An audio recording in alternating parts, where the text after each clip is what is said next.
Hi everybody and welcome to Heel Heat. My name is George Coles, and on this episode we're doing It Came From The Network. Topic of this It Came From The Network, WWE Old School from Madison Square Garden, October 24th, 1977, marked on Peacock as Season 6, Episode 4. And the reason we are doing this is this has probably the best Superstar Billy Graham matchup that I could find on anything on Peacock. If you may not have heard at the time of this recording, Superstar Billy Graham just passed away a couple days ago. So this is kind of in tribute to him. I went and I looked for his best match, and I'm going to review this show because this is a show that match was on. With that being said, if you haven't seen any of my videos before, I review everything on a 1 to 5 scale, 1 being the worst, 5 being the best. Let's jump right in. We start off with Johnny Rodz going up against Larry Zabisco. This is pre-heel turn Zabisco, so he's still a kind of bland babyface here. This match was rather boring. They circled around each other for about half of the match and did some very rudimentary wrestling during this match. I've said it before and I'll say it again and again. WWE of this time does not hold up as well as some of the other territories. This was kind of a boring match, to be honest. Zabisco does pick up the win here. I'm giving this one a 2. Next up, we have Pretty Boy Larry Sharp versus Johnny Rivera. Kind of cool seeing Johnny Rodz and Larry Sharp in the first 2 matches. If you know anything about wrestling and wrestling trainers, these were 2 of the predominant trainers in the Northeast for the 80s and 90s. Johnny Rodz training people like Taz and Devon Dudley. Larry Sharp running the Monster Factory where guys like Bam Bam Bigelow came out of and Raven came out of. Basically the pipeline for ECW. This was another match that was a little bit lackluster in my opinion. I have it as slightly better than the first one, but not by much, just because of Larry Sharp's antics. He had a little bit of personality added in where I think in the first match there was barely any. Larry Sharp picks up the win here. I'm giving this one a 2 as well. Next up we have Butcher Vashon versus Larry Hurst. Butcher is out with his manager Captain Lou Albano, which is kind of cool. We'll talk about it when we get there, that we're getting to see Albano as a heel manager. A lot of people, especially younger than me and my generation, remember Captain Lou as a lovable babyface, but for the majority of his career, he was a despicable heel character, especially in this time period. This match was a little bit better. I liked the way that Butcher was wrestling here. It had a little bit more sense of urgency, sense of excitement to it. He wins with a hangman, which is kind of holding a guy by his chin over your shoulder and just kind of bending over. It looked very painful. Butcher Vashon does pick up the win here. I'm giving this one a 3. So far, my favorite match on the show. That's followed up with a women's tag team match, and wow, what a difference 45, 46 years makes. And this isn't a knock to any of the women here. The men too.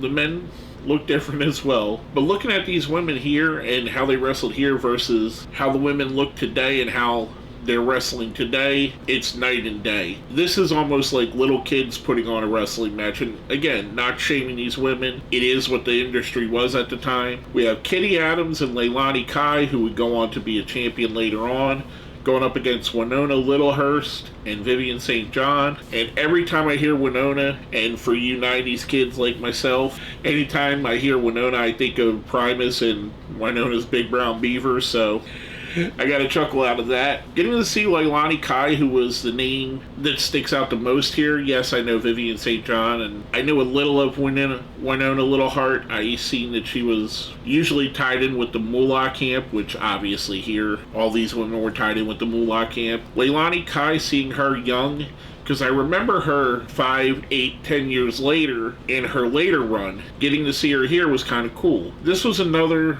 boring, kind of plotting match.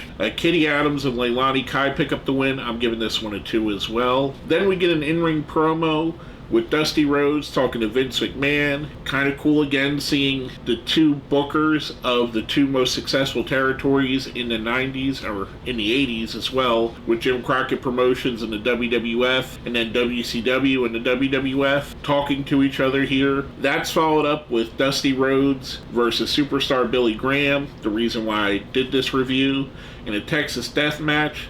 Billy Graham has a Grand Wizard with him, which it's always cool to see the Grand Wizard. I feel like the longer the time goes by, the more he's being forgotten at time how great he was. Whenever I watch these era videos of WWE, WWF, Grand Wizard is someone that sticks out like a sore thumb as being a diamond in a pile of coal. This was actually a fantastic match, and how could it not be? You have Dusty Rhodes, one of the greats of all time, superstar Billy Graham, a guy who laid the template for what would come in the next generation. I mean, everybody from Ric Flair to Hulk Hogan to even Jesse the Body Ventura has come out and said that superstar Billy Graham influenced them. Even Scott Steiner, when he transformed into Big Papa Pump, took a lot of superstar Billy Graham to do that. This is by far my favorite match on the show. A fantastic, fantastic match. One of the best WWE matches of the 70s, in my opinion. And it'd be kind of hard-pressed for me to find one that's better. This was fantastic. Superstar Billy Graham does pick up the win here. I'm giving this a 5. It was bloody, it was brutal, it was entertaining. I loved everything about this. This is what wrestling was at its peak during this time, in my opinion. Just a fantastic match with two of the all-time greats. I loved every moment of it. As you may or may not know, during the time frame, the main event wasn't the last thing on the card. It was usually in the middle of the card. So we got a couple matches after that. We have the WWF Tag Team Champions, Mr. Fuji and Professor Tanaka, going up against the Super Chiefs, Chief Jay Strongbow and High Chief Peter Maivia. They're led to the ring by Freddie Blassie, thus finishing the triumvirate, all three of the heel managers that ran the WWF in the 70s. And this is a 2 out of 3 falls match. Kind of cool seeing Vince McMahon explaining Maivia's tattoos. He had the tribal chief tattoos on his thighs and stomach area, and also explaining that Jay Strongbow wasn't a full Indian, which we know he was an Italian gentleman. So kind of cool they had that here. There's a little bit questionable terminology, the way he refers to Tanaka and Fuji. I don't know if it was okay at the time. It's definitely not okay now, but I think it's a product more of the time. This was a strange match. The faces pick up the first win with some miscommunication between Tanaka and Fuji. Then the second match, the second fall, is called off because Maivia is bleeding too much, which is a common trope, especially at this time. Something I kind of wish they would bring back to give us the questionable finishes. Maivia goes to the back. The third fall started with Strongbow going up against the two men himself. It goes about another minute or two, and then Maivia comes out, taped up, much like they did at this time. If you watched wrestling from this generation, you're definitely seeing the guy coming back from the locker room with his head bandaged up a million times. However, when he gets to the ring, it's called a draw and they throw the match out. I don't know. I thought he was going to get DQ'd, which makes no sense because he's the guy that's in the match. It started good. It got a little bit weird.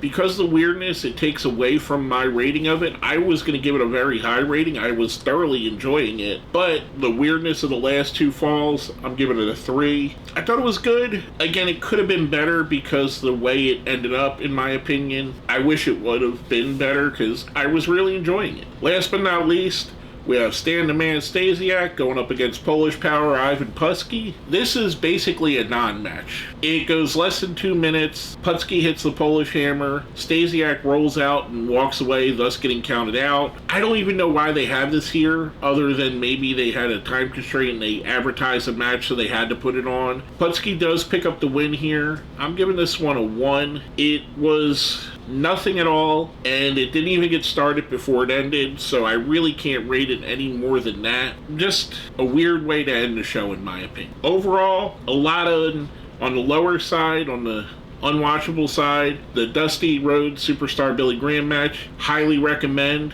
The tag match I'd actually recommend watching as well. Everything else on here is pretty skippable, even the Butcher Vashon and Larry Hurst match, because I've seen better Butcher Vashon matches. This isn't a shining example of what he could do. Overall, I'm going to give this a 2. I thought it was rather disappointing outside of the match I really wanted to see, which was amazing, but the card itself was rather disappointing. Just another example of how important Superstar Billy Graham was and how influential he was. A lot of people don't think of how good he was in the ring, but something like this really shows it.